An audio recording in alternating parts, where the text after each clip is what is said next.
Salam əziz izləyicilər. Bugün imtahan verən 1 və 4-cü qrup abituriyentləri təbrik edirəm. Uğurlar olsun. İnşallah istədiyi nəticəni əldə edərlər. 1-ci qrupun test tapşırıqlarına baxırıq. 31 nömrəli sualdan başlayaq. Harmonik rəqs edən yaylı və riyazi rəqqaslar verilmişdir. Rəqqasların rəqs tezliyi bərabər olarsa, riyazi rəqqasın uzunluğunu hesablayın. Məsələyə baxanda birinci rəqqasımız yaylı, ikinci isə riyazi rəqqasdır. Məsələnin şərtinə uyğun düsturlar yazsaq, nü1 bərabərdir. Yaylı rəqqasda 1 böl 2 pi kökün altında k bölüm.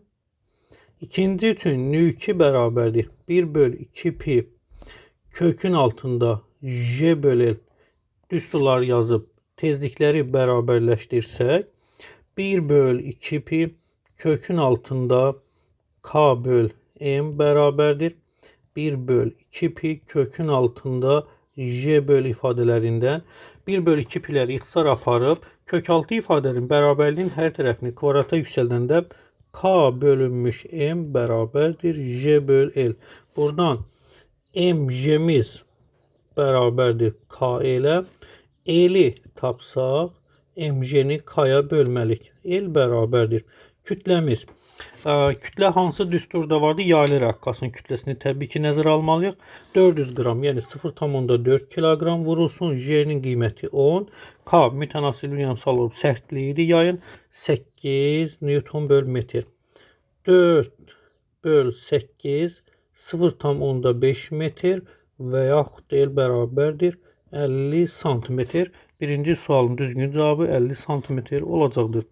32 nömrəli tapşırıq. Kvadratın mərkəzində elektrik sahəsinin intensivlik vektorları verilmişdir. Hansı istiqamətdə, yəni yekun intensivliyin tapılmasını tələb olunur. Kvadratın təpə nöqtələrinə diqqət eləsək, müxtəlif işarəli yüklər verilib. Biz onlar birinci işarə eləsək, Q1, Q2, Q3, Q4 ilə işarələyib sadə şəkildə gətirək. Q1 yükü müsbət yükü olub. Müsbət yükün intensivlik xəttləri özündən xaricə doğru yönəlir. Biz də intensivlik xəttlərini xaricə doğru çəkirik. Q4 yükü də müsbət yüküdür. Onun da intensivlik xətti özündən uzağa xaricə doğru uzaqlaşacaqdır. Bu şəkildə Y4 intensivlik vektoru. Q3 yükü mənfi yük olduğu üçün mənfi yükün intensivlik xəttləri özünə doğru yönəlir. Y3 vektoru özünə doğru. Q2 yükü də mənfi yükdür. Mənfi yükün də eyni zamanda intensivlik xəttləri özünə doğru. Y2 vektoru bu şəkildə yönəlmiş olur. Və bu hər iki tərəfdən baxanda yekun vektor iki vektorlar arasındakı qalan toplananı bizə yekun vektorun belə deyim intensivliyin istiqamətini göstərəcəkdir. O da 3 nöqtəsindən üst-üstə düşmüş olur. 33 nömrəli tapşırıq. Birinci maqnit sahəsində çevrə üzrə hərəkət edən yüklü zərrəcin impulsu azalarsa, onun dövrətmə periodu və radiusu necə dəyişəcək? Məsələdə deyir ki, impuls azalır. İmpuls azalırsa, impulsla bağlı düstur yazarıq ki, mv bərabərdir impulsa. Bunu bilir. İmpuls mv-yə bərabərdir. Yüklü zərrəciklər maqnit sahəsində hərəkətində mv bərabərdir qbr. mv də impulsla əlaqələndirəndə impulsumuz P bərabərdir QBR. Bu ifadədən görünür ki, impuls radiusdan düz asılıdır. Impuls azaldığından yüklü zərrəciyin radiusu da azalmış olacaq. İndi gələk periodla.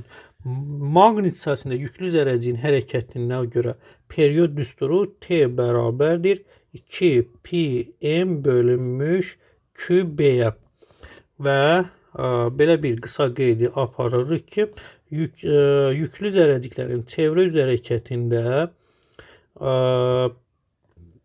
period, tezlik, dövrü tezlik, sürət, impuls, radius, kinetik enerji olan kəmiyyətlərdə nədir? Asılılığı yoxdur. Yəni, periodumuz sabit qalacaq, dəyişməyəcək. Amma radius impulsunun düz asılı olduğu üçün azalacaq. Period sabit qalıb impulsun azaldığı hal Y variantı doğru cavab olacaqdır. 34 nömrəli tapşırıq. 34 nömrəli tapşırıqda qeyd olunur ki, kökün altında kulon vur volt böl kiloqram. Biz bu ifadəni yazıb kəmiyyətə çevirməklə də tapa bilərik. kökün altında kulon vurulsun. Volt bölü kilogram beraberdir. Kökün altında kulon bizim için yüktür. Volt gerginlik bölü kütleye. Bu da beraberdir.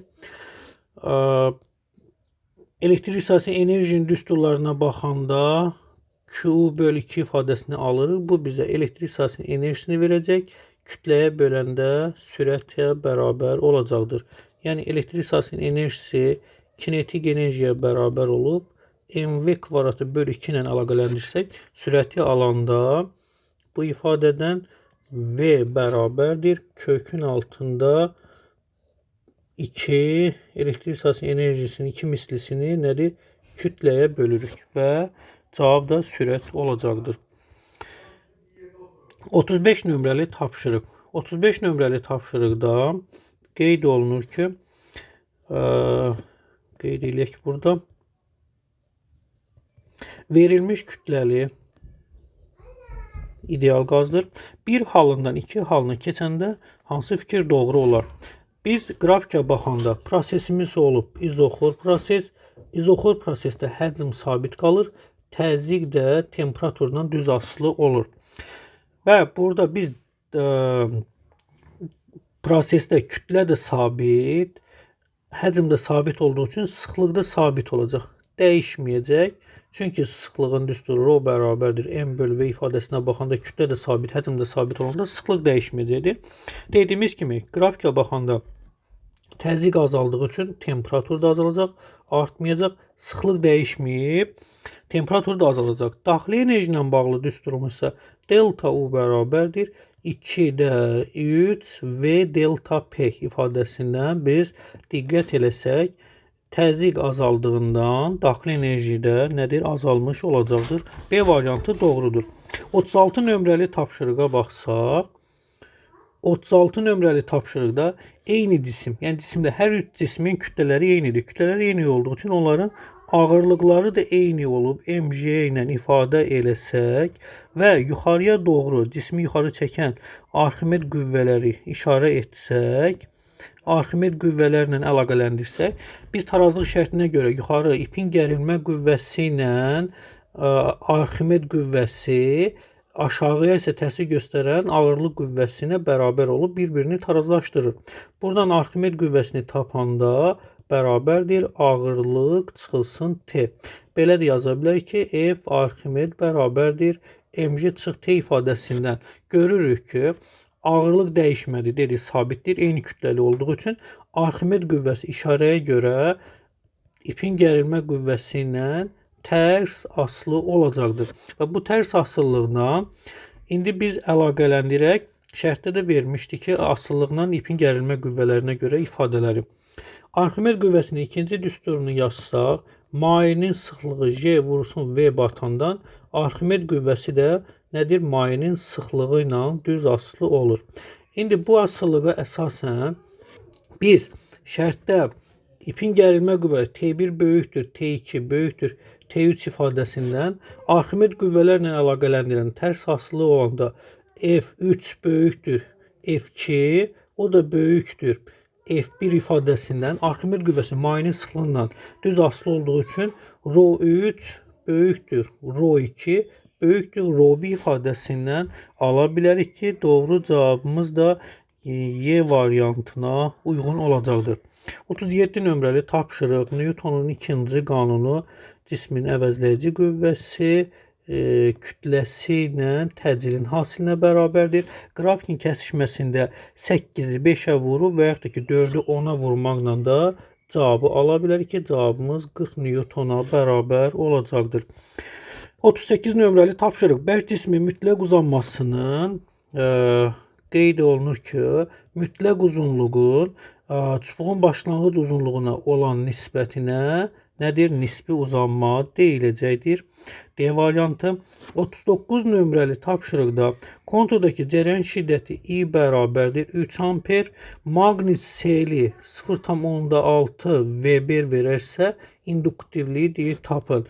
Maqnit selində düsturu L I-yə bərabər olanda L də bərabərdir fi böl i ifadəsindən 0,6-nı 3'ə bölsək 0,2 Henry'yə bərabər olacaqdır. Cavabımız da Y variantına uyğundur. 40 nömrəli tapşırığa baxaq. 40 nömrəli tapşırıqda difraksiya qəfəsinin 1 mm məsafəsində 500 cizgi vardır. Qəfəs üzərinə tezliyi 6 vuraq 10^14 Hz olan monoxromatlı işıq düşdükdə spektrdə alınan maksimumların ən böyük tərtibini hesablayın. Maksimumlarla bağlı difraksiya qəfəsinin periodun düsturu D sinus fi bərabərdir K lambda. Bizim üçün maksimum şərtində sinus maksimum 90 dərəcədə 1'ə bərabər olacaqdır. Eyni zamanda difraksiya qəfəsinin periodun cizgilərin sayı ilə bağlı düsturlar vardır. Biz əlaqələndirsək D bərabərdir K lambdadan. D-ni əlaqələndirsə L böl. Eyni zamanda dalğa uzunluğu ilə bağlı düstur S böl nü ifadəsini yazsaq N bərabərdir KS bölək nü. Buradan biz K-nı tapsaq, tərtibi tapsaq K bərabər olacaq L vur nü bölək NS. Bu da bərabərdir. Cizgilərin sayının uzunluğu 1 mm 10^-3 metr vurulsun. Tezliyi 6 vuraq 10^14 bölək. Cizgilərin sayı 500, 5 vuraq 10^2 yazıram. İşıqın vakuumda yayılma sürəti də 3 vuraq 10^8'dir. 10^2, 10^8 ilə ixtisar aparır. Burada qalacaq 10^10. -3 ilə ixtisar aparanda 10^1 qalacaq. 6'nı da 10^1'ə vuranda 60, 5'i də 3'ə vuranda 15. Tərtibin qiymətini 4 almış olarıq. Cavabımız da olacaqdır 4 D variantı. 41 nömrəli tapşırıq. Düz xətt boyunca hərəkət edən cismin koordinatın zamandan asılı qrafiki verilmişdir. Hansı hissələrdə cismin kinetik enerji artır? Bunu bilirik ki, kinetik enerjinin düsturunu yazsaq YK bərabərdir mv kvadratı böl 2. Və kinetik enerji qeyd eləmişik ki, sürətlə asılı olur. Kinetik enerjinin asılılığı sürətlə bağlıdır. İndi baxaq, biz hissələrə bölək. Qrafikin birinci hissəsi. Birinci hissəsinə koordinatın zamandan asılı qrafikinə baxsaq, koordinatın azalması x oxunun əksinə və uzaqlaşma halına baxsaq, x oxunun əksi istiqamətində yeyinləşən, x oxunun əksi istiqamətində yeyinləşən hərəkətdə sürətimiz artır. Yeyinləşən hərəkətdə sürətimiz artacaq. Grafikin ikinci hissəsinə baxanda x oxunun əksinə qrafik zaman oxuna yaxınlaşır. Qrafik zaman oxuna yaxınlaşıb x oxunun əksinə olduğu üçün yavaşın olacaqdır. Sürətimiz azalacaqdır. Qrafikin üçüncü hissəsində isə x oxu istiqaməti, koordinatın artıb x oxu istiqamətində getməsində isə nədir? Sürətin artmasına uyğundur. Yəni sürət artıb yeyinləşən hərəkət edib, eyni zamanda kinetik enerji də artıb, sürət azalıb yavaşan hərəkət edib, kinetik enerji də azalıb, sürət artıb yenə də yeyinləşən hərəkət edib, kinetik enerji də artıb. Kinetik enerjinin artdığı hallar 1 və 3 halları olacaqdır və sualın da cavabı 1-3 A variantı olacaqdır. 42 nömrəli tapşırıq. 42 nömrəli tapşırıqda qeyd olunur ki, 3 naqilin volt amper xarakteristikası verilmişdir. Naqilənin R1, R2, R3 müqavimətləri arasında hansı münasibət doğrudur? Müqavimətin düsturunu yazanda U böl I ifadəsini yazsaq və biz verilmiş qrafika uyğun bir şərt yazsaq, şərtdə qeyd olunur ki, I-nin U-dan asılılığı qrafikini qursaq, düz bucaqlı üç bucağa əsasən biz deyirik ki, düsturdakı ifadə əsasən U-nun I-yə nisbəti, yəni bucağın bitişik katetin, qarşı katetin nisbəti kotangens alfaya bərabər olur. Bu da bərabərdir kotangens alfa və müqavimət bucağın kotangesinə düz asılıdır. Və kotangens alfa da azalan funksiyadır. Yəni bucaq artdıqca ifadənin qiyməti azalmalıdır. Biz burada qeyd eləsək ki, alfa 1, alfa 2, alfa 3 ilə işarə eləsək, bucağa uyğun qiymətlə alfa 1 böyükdür alfa 2, o da böyükdür alfa 3-dən. Onda R1 böyükdür R2, o da böyükdür R3 ifadəsini almış olaraq cavab da doğru olaraq D variantına uyğundur. 43 nömrəli tapşırıq. Koordinatın zamandan asılı qrafikinə əsasən harmoni rəqs edən cismin təcridin amplitude qiymətini tapın. Təcridin amplitude qiyməti AN bərabərdir. Yəni bir neçə düsturu var. Biz yəni omega kvadrat xm, omega vm bir çox hallarla baxa bilərik. Elə omega kvadratı xm ilə baxsaq, omegamızı 2 pi böl t ilə ifadə edib tapsaq, 2 vur 3 Qrafikdən biz periodu tapsaq, hərəkətin 1/4, 1/2, 1/3, 1/4. Bir tam periodu 4 saniyə olur. Bu da bizə verəcək 1,5 radian böl saniyə kimi qeyd edə bilərik. 1 böl saniyə kimi qeyd edə bilərik. Kvadratı 2,25 vuraq. XM-imizin də koordinat zaman qrafikində amplitude qiyməti 0,8 olub. 0,8-ə də vuranda 1,8 metr böl saniyə kvadratı nədir? İfadəni almış olacaq. Doğru cavab da C variantına uyğundur. 44 nömrəli tapşırıq. Fotovek zamanı udulan fotonun enerjisini çıxış işindən 3 dəfə böyük olarsa, Y foton bərabərdir 3 çıxış olarsa, kinetik enerjinin maksimal qiymətini tapmamızı istəyir.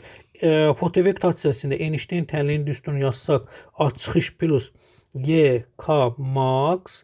Biz fotonun yerində 3 çıxış bərabərdir çıxış plus Y K max ifadəsini yazsaq, buradan da kinetik enerjinin maksimal qiyməti 2 çıxışa bərabər olduğunu tapmış olarıq. Cavab da olacaq D variantı.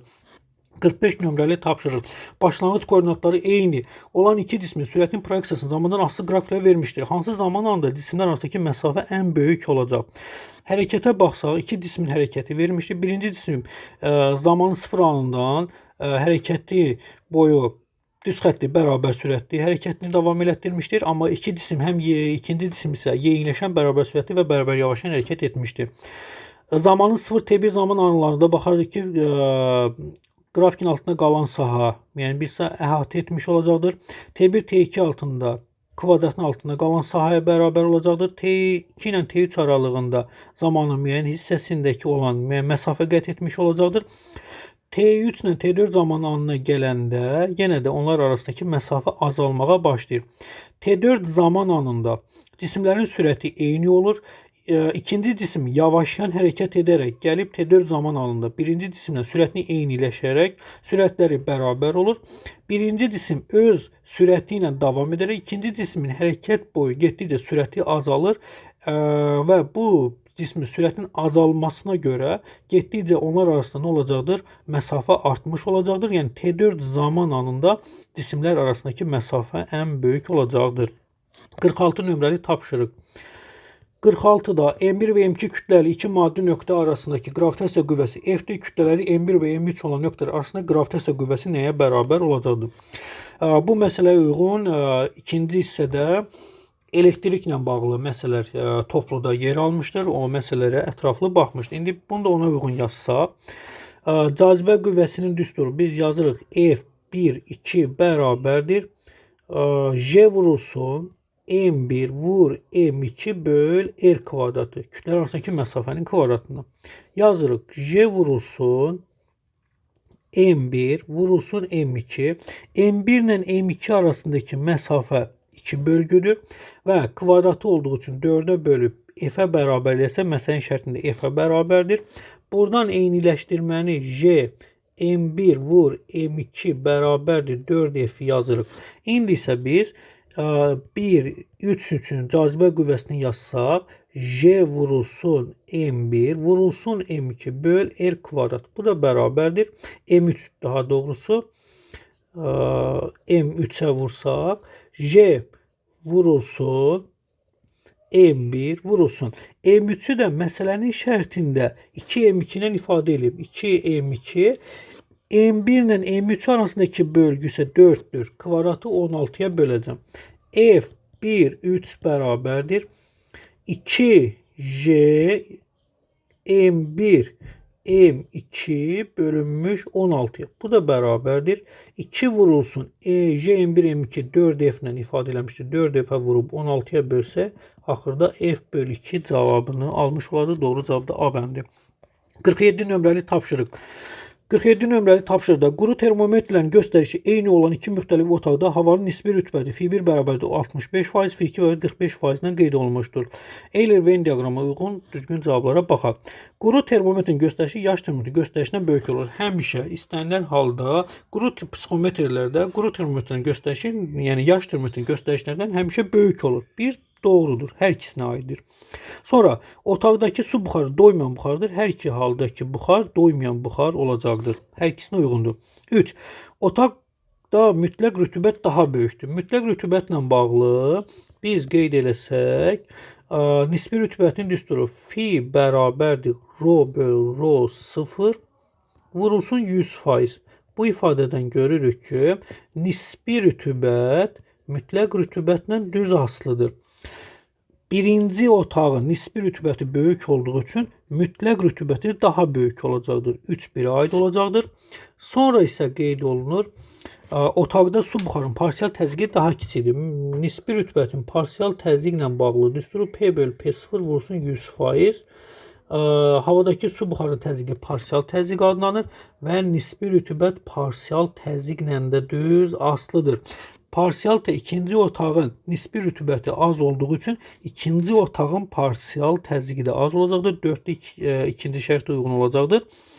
Və beləliklə 1'ə 3, 2'yə 4, 1-2 oxşar, 9 cavab B variantı olacaqdır. 48 nömrəli tapşırıq. Mayelərdə Pascal qanununun doğruluğunu hansı cihazda yoxlamaq olar?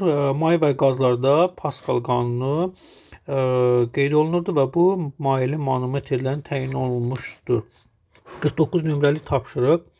49'a deyir ki, sabit həcmdə izoprosesdir. V bərabərdir konstant. Həcm sabit qalanda təzyiqlə temperatur yenə düz asılı olacaqdır. Temperaturu 3 dəfə azaltdıqda T2 bərabərdir T1 bölü 3. Biz buradan kəsri yox eləmək üçün T1 bərabərdir 3 T2 yazsaq. Sonra bizdə təzyiqi 500 Pascal azaldığından P2 bərabərdir P1 çıx 500 Pascal. Nisbət qursaq P1 böl P2 bərabərdir T1 böl T2. Buradan əlaqədən nəticə çıxarsaq P1 böl P1 çıx 500 bərabərdir T1'i 3 T2 böl T2'dən T'lər ixtisar getsə çarpaz vursaq 3 P1 çıxılsın 1500 bərabərdir P1. 2 P1'miz bərabərdir 1500. Təzyiqin başlanğıc qiyməti də 750 Pascala bərabər olacaqdır və doğru cavabımız da C variantına uyğundur. 50 nömrəli tapşırıq. Maqni sahəsinin enerjisi ilə bağlı bərabərdir.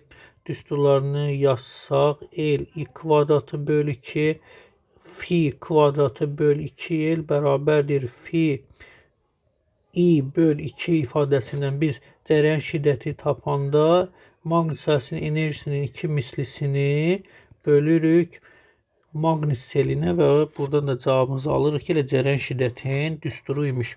51 nömrəli tapşırıq. Sürtünmə əmsalı 0,5 olan üfüqi səthi üzərində kütləsi 2 kiloqram olan arabacıq F bərabərdir 25 Newton dartı qüvvəsinin təsiri hərəkət edir. Hansı qrafik arabacığın sürətin proyeksiyonu zamanında asılını verilmiş olur? Birinci şəkilə baxanda biz sürətin istiqamətinə baxanda X oxunun əksi istiqaməti. Yəni bizim hərəkətimiz X oxunun əksi istiqamətindəymiş. Burada X oxunun əksi istiqamət olduğundan D ilə Y-lərə baxmırıq. Digər variantlarına B-ni də çıxarır ki, bərabər sürətli hərəkəti. Burada qüvvə təsir göstərdiyi üçün cisim bərabər təcilli hərəkət etmiş olur. Ya bərabər təcilli o X oxunun əksi Y-ləşən də ki, yavaşyan olacaq. Bunu təyin etmək üçün 51-də ev sürüşmə sürtünmə qüvvəsi bildi ki, hərəkətin əksinə doğru yönəlir. Sürüşmə sürtünmə qüvvəsi bu da bərabərdir mu mg'dən alırıq. Sürtünmə əmsalı 0,5 yeni 10'a vurdum. Kütlə 2 bir də vurduq 10'a. Bu da bizə verəcək 10 Newton. Və buradan görünür ki, dartı qüvvəsi irəli bir dartı qüvvəsinə dartı 25 Newton'un qüvvəni dartırıq. Dartıq F dartı bərabərdir 25 Newton, amma sürtünmə qüvvəsi isə 10 Newton. Bunun əsasında dartı qüvvəsi böyükdür sürtünmə qüvvəsindən və bu cisim bərabər yeyinləşən hərəkət edir. EMA bərabərdir F dartı çıxılsın F sürüşmə sürtünmə və bərabər yeniləşən hərəkət edir. Hərəkətin sürətinin istiqaməti x oxunun əksinə olduqca təcili x oxunun əksinə və x oxunun əksi istiqamətinə bərabər yeniləşən C variantına uyğun olacaqdır. 52 nömrəni tapşırır. İpə bağlanmış cisim şaquli müstəvidə bərabər sürətlə fırladır. Əgər E nöqtəsində ip qırılarsa cisim hansı istiqamətdə hərəkət edir? Hərəkətə baxırıq ki, saat əqrəbi istiqamətində olan cismi iplə fırladıb gəlib M nöqtəsində olanda ip qırılarsa bu cisim, yəni burada olduğu vəziyyətdə aşağıya doğru hərəkət etmiş olacaqdır və cavab da A bəndinə uyğundur. 53 nömrəli tapşırıq. Radioaktiv elementin 15 sutka ərzində nüvələrin 8-də 7 hissəsi parçalanır. Bu element nüvələrin 16-da 15 hissəsi neçə sutkaya parçalanır? Bu sual 2 mərhələdə baxılacaq. Birinci, başlanğıc nüvələrin sayı delta n bərabərdir 8-də 7n 0. Bizim zamanımız da 15 sutka verdiyindən periodu tapaq. Parçalanmış nüvələrin sayı üçün düzdür n 0 vuraq. 1 çıxılsın 2 üstü mənfi 2 t böl böyük t ifadəsində 8'də 7 n0 bərabərdir. n0 vura 1 çıxılsın 2 üstü mənfi 2 t böl böyük t ifadəsində n0'a xsar aparsaq 8'də 7 bərabərdir. 1 çıxılsın 2 üstü mənfi 2 t böl böyük t. Buradan da 1 keçib sadələşdirəndə 1 çıxılsın 8'də 7 bərabərdir. 2 üstü mənfi 2 t böl böyük t'dən 8'də 1 bərabərdir 2 üstü mənfi 2 t böl böyük t. İndi buradan biz 8 2 üstü mənfi 3 şəklində yazsaq 2 üstü mənfi 2 t böl böyük t'dən 3 bərabərdir. T'nin qiymətini yazsaq elə birbaşa böyük t. Biz buradan periodu taparıq ki 15 böl 3 5 sutka. Period 5 sutkadır. İndi buna uyğun məsələnin ikinci şərtində bura qeyd edək. Birinci şərti. İkinci şərtində delta n'imiz bərabərdir 16'da 15. Bizdən zamanı soruşur. Periodumuz da var. T bərabərdir 5 sutka. Bu hissədən delta n bərabərdir n0 vur 1 çıxılsın 2 üstü mənfi 2 t böl böyük t ifadəsini 16'da 15 n0 bərabərdir n0 vur 1 çıxılsın 2 üstü mənfi 2 t böl böyük t.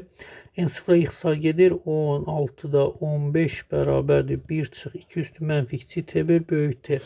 Keçib sadələşdirəndə 16'da 1 bərabərdir 2 üstü mənfi 2 t böl böyük t.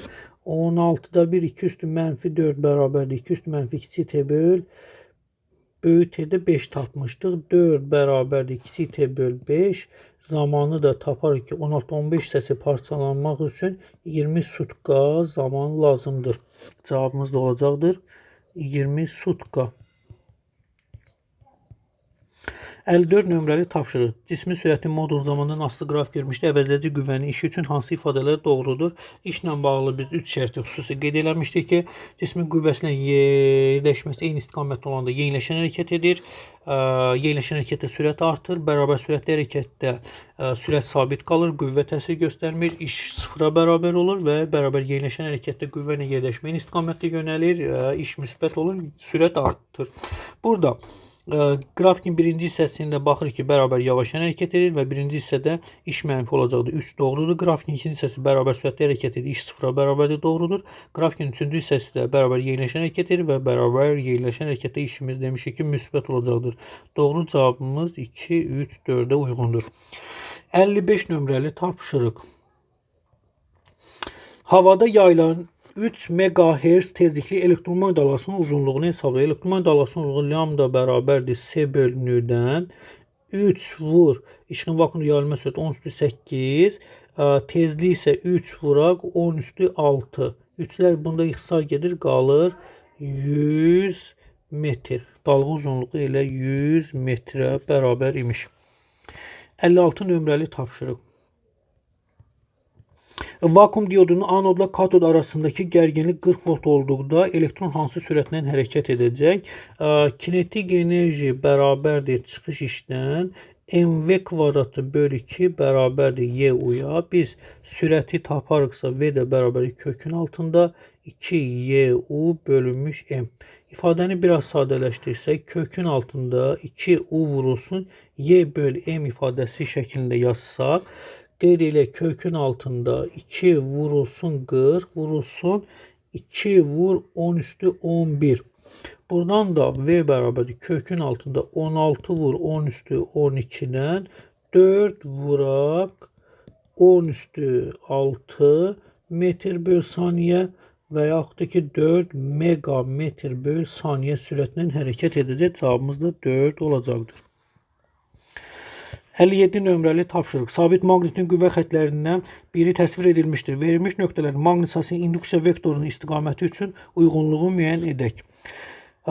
Maqnitdə demiş ki, maqnit induksiya xətləri maqnitin xarici sahəsində şimal qütbdən cənub qütbə doğru, daxili sahəsində cənubdan şimala doğru yönəlmiş olacaqdır. Və biz də SM maqnit qütbünə baxsaq, maqnit induksiya vektoru ixtiyari olaraq ki, verilmiş nöqtələrdə bu şəkildə yönəlmiş olacaqdır. İnduksiya vektorunun xəttlərini çəkəndən sonra o şərtlərə uyğun qeyd edə bilərik ki, birincidə K nöqtəsinə dedik ki, nədir? Yuxarı yönəlir. Gəldik L nöqtəsində aşağı yönəlir və B nöqtəsində sola doğru yönəlmiş olacaqdır. Keçirik ətraflı tapşırıqlarla işləməyə. 58 nömrəli tapşırıq. K çarı açıqda dəyişən cərəyan dövrəsinə qoşulmuş ampermetrin göstərişi necə dəyişər və müvafiq düsturlar yazmaqla da məsələni həll etmək olar. Və biz görürük ki, ən əsası dövrəmiz dəyişən cərəyan mənbəyinə qoşulmuşdur. Dəyişən cərəyan mənbəyində ampermetr və dövrəyə kondensator qoşulmuşdur. Kondensator qoşulmuş dövrədə cərəyan şiddəti maksimal qiymətin düsturu Qm omega. Bu da bərabərdir. Qm-i də əlaqələndirəndə Qm üçün yazsaq CUM, bu da bərabərdir CUM omega ifadəsindən tutumla əlaqələndirək ki, cərəyan şiddəti də nədir? Maksimal qiyməti, amplitud qiyməti tutumdan düz asılıdır. İndi biz məsələn birinci həllində bizə deyir ki, K çarı açdıqda dəyişən cərəyan dövrəsinə qoşulmuş ampermetrin göstərişi. Birinci halda K çarı bağlı vəziyyətdə hər iki kondensator bir-birinə paralel birləşir və dövrənin ümumi tutumu 2C-yə bərabərdir. İkinci halda açar açarı açdıqda ümumi tutum C-yə bərabərdir. Və buradan görünür ki, tutum 2 dəfə azaldığından cərəyan şiddətin amplitud qiyməti də nədir? 2 dəfə azalmış olacaqdır. Deyirik ki, cərəyan şiddətin amplitud qiyməti 2 dəfə azalar. 59 nömrəli tapşırıq. Çəkisiz link və blokdan ibarət sistem M1 kütləli yükdən asılıb. Linkin üfüqi istiqamətdə tarazlıqda qalması üçün ondan asılan ikinci cismin yerini və kütləsini müəyyən edin. Blokun kütləsi və linkin çəkisi nədir? Heç biri nəzərə alınmır. Yəni çəkisiz çubuqdur. Çubuğun çəkisi nəzərə alınmayacaq və blokun da eyni zamanda nədir? Kütləsini nəzərə almayacaq. İndi bura baxanda birinci nəyə diqqət edin? Bloka baxanda tərpənməz blok olduğu üçün F bərabərdir 300 Newton qüvvə ilə təsir göstərisi eyni ipdə dəyişməyəcəksə, digər tərəfdən də ipə təsir göstərmiş qüvvə, daha doğrusu tərpənən blok olub 300 Newtona bərabər olacaqdır və digər tərəfdən aşağı hissəsinə təsir göstərmiş qüvvə 600 Newton olacaqdır. İndi lingə baxanda lingi tarazlıqda saxlayan həmin bu dayaq nöqtəsi biz bu hissəsini O nöqtəsi kimi götürsək, momentlər qaydasına görə lingin sağ tərəfindən sol tərəfi bir-birinə bərabər olmalıdır ki, yəni tarazlığı şərtini ödənmiş olsun. Yuxarıya 600 Newton qüvvə təsir göstərir. Aşağıda M1 50 kg kütlə cisminin M1 J'miz bərabərdir 500 Newton. Sol tərəfə 500 Newton qüvvə təsir göstərirsə, sağ tərəfə 100 Newton qüvvə təsir göstərməlidir ki, lingimiz tarazlıqda qalsın və momentlər qaydasına görə sağ tərəf sol tərəfə bərabər olmalıdır. Bizim sol tərəfimiz üçün bilirik ki, M2 kütləli cisimə təsir göstərmiş qüvvə 100 Newton olmalıdır. Onun üçün yazırıq ki, M2J bərabərdir 100 Newton. Buradan da biz 10 M2 bərabərdir 100 Newton. M2'ni tapsaq, kütləsi bizə verəcək 10 kiloqram. Bunu bildik. İndi digər halda momentlər qaydasına görə tarazlıq şərtinə yazsaq, M1J vurulsun qolu 1 damadır, bərabərdir. M2J vurulsun qolu bilmirik. Qoluna X deyək. X-dir. M1J'miz 500 vurulsun 1 bərabərdir. M2J'miz 100 idi. 100 vur X. Buradan da X'i taparıq 5. Buradan görünür ki, 5-ci nöqtədən asmaqla M2 kütləli cismi tarazlıqda qalar. 1, 2, 3, 4, 5 və buradan M2 kütləli cismi kütləsi 10 kiloqram olmaqla asmaqla nədir? Tarazlıqda qalacaqdır. Burada bizim yerin ikinci cismi, deməli ikinci cismi S nöqtəsindən və M2 kütlənin cismi də 10 kiloqram olduğunu tapdıq. 60 nömrəli tapşırıq. Müvafiq şallardan istifadə etməli çökük sferik K güzgüsündə verilmiş cismin xəyalını qurun. Güzgünün optik mərkəzi, baş fokus məsafəsi. Əgər verilən şərtə görə özü boyda çevrilmiş həqiqi xəyal alınırsa, şərtə uyğun biz çökük sferik güzgü çəkərik. Qütb nöqtəsi, fokusu və optik mərkəzi, yəni əyrilik radiusunu qeyd eləsək, bizim bu K güzgümüzdür. Cisim ixtiyari olaraq optik mərkəzdə olmalıdır ki, özü boyda, deyək ki, bir A cismi özü boyda xəyalı alınsın. 300 şüa yolundan istifadə eləməklə optik oxa paralel düşən şüanı göndərməklə fokusdan sındırıb keçəcəkdir. Sonra qütb nöqtəsinə düşən şüa işığın qayıtma qanununa görə hansı bucaq altında düşərsə, həmin bucaq altında da sınmalıdır. O qanun uyğunluğa görə öz əksini tapmalıdır.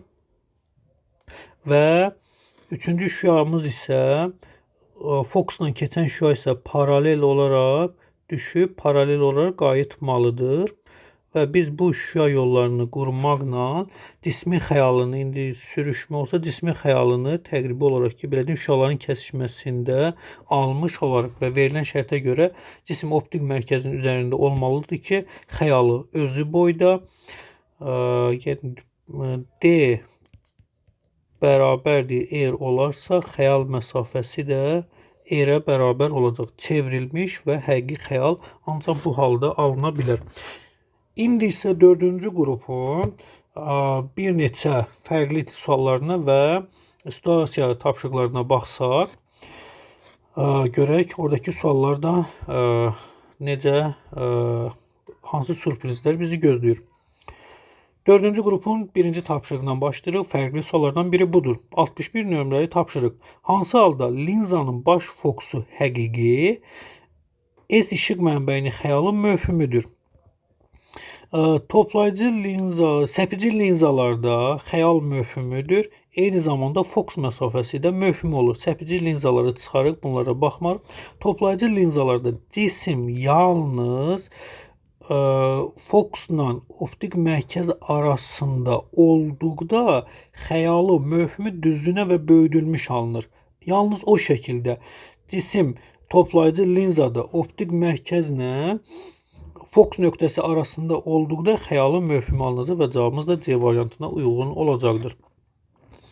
İndi isə buradakı tapşırıqlar birinci qrupun tapşırıqlarından eynidir.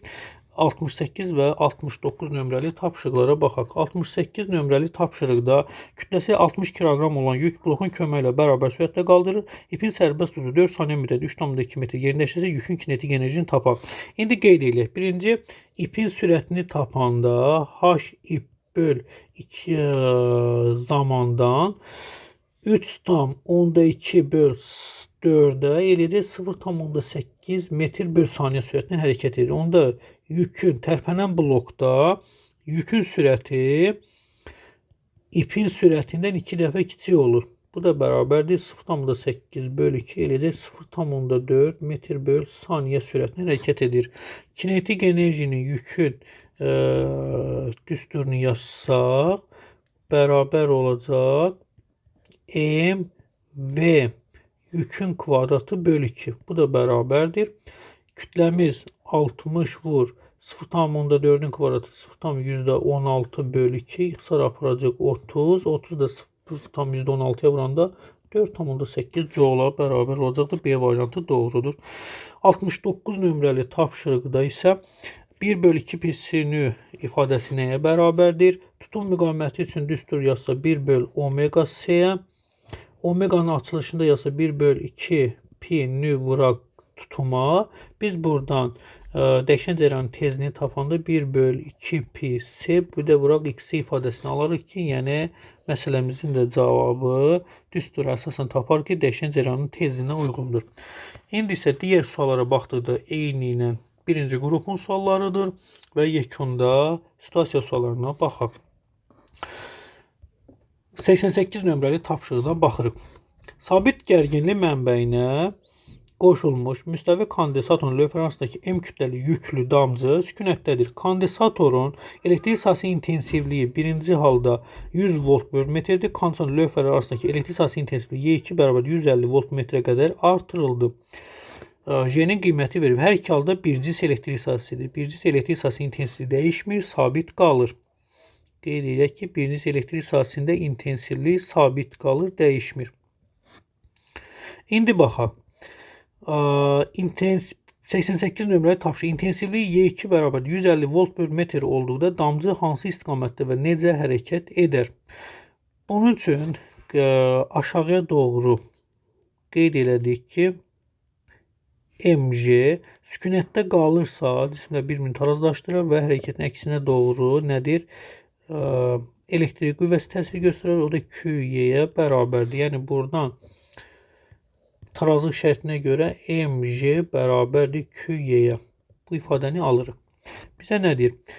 İntensivlik Y2 bərabər 150 volt bölü metr olduqda damcı hansı istiqamətdə və necə hərəkət edər? Və bu şəkildən göründüyü kimi intensivlik artırsa elektrik qüvvəsi artacaq. Elektrik qüvvəsi artarsa şaquli yuxarıya doğru, şaquli yuxarı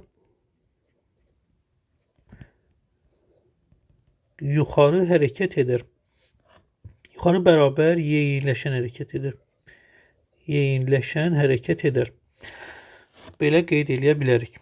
Sonra 89 nömrəli tapşırıq. Sani intensivliyi Y2 bərabər 150 volt bölü metr olduqda damcının təcilini hesablamaq. Biz damcının təcilini hesablamamışdan əvvəl bu hala görə biz birinci 89 MJ bərabərdir QY1 ifadəsi üçün əlaqə qursaq Q bölünmüş M bərabərdir J bölünmüş Y1 ifadəsindən 10 bölü 100 bizə verəcək 0,1 0,1'ə bərabər olacaq. J bölü Y1 0,1'ə bərabər olur. İndi şərtinə görə yuxarı yeyinləşən hərəkət elədiyindən elektrik qüvvəsi qeyd eləyək ki, elektrik qüvvəsi böyükdür ağırlıq qüvvəsindən. Buradan da M A bərabərdir QY çıxılsın MJ. Təcili tapanda deməli Y2 olan halında damcının təcili belə də yaza bilərik. A bərabərdir QY çıxılsın MJ bölək M. buradan alsa ya da ki belə yaza bilər. MA bərabərdir QY2. İkinci nöqtənin intensivliyinə görə bizə təcili soruşursa, onda A da bərabərdir Q bölünmüş M vurulsun Y2. Q bölünmüş M'i 0,1 tapmışdıq. Y2'ye də 150'ye vuranda 15 metr böl saniyenin kvadratına bərabər olacaqdır. Doğru cavab da 15 metr böl saniyenin kvadratı. 90 nömrəli tapşırıqda isə damcının təcilinin 100 volt bölü metr və 150 volt metr aralığında elektrik sahəsi intensivliyi modulunun asılı qrafikləri verilmişdir və buna uyğun qrafik çəkmək lazımdır. Təcilin intensivliyi ilə bağlı intensivliyin bir qiymətindən yuxarı olaraq artmış olacaqdır. İlk haldakı 100, digər halda isə 150 olmaqla yaza bilərik və qrafiki də bu şəkildə qurmuş olaraq. Belə. Bu qədər, bir daha uğurlar.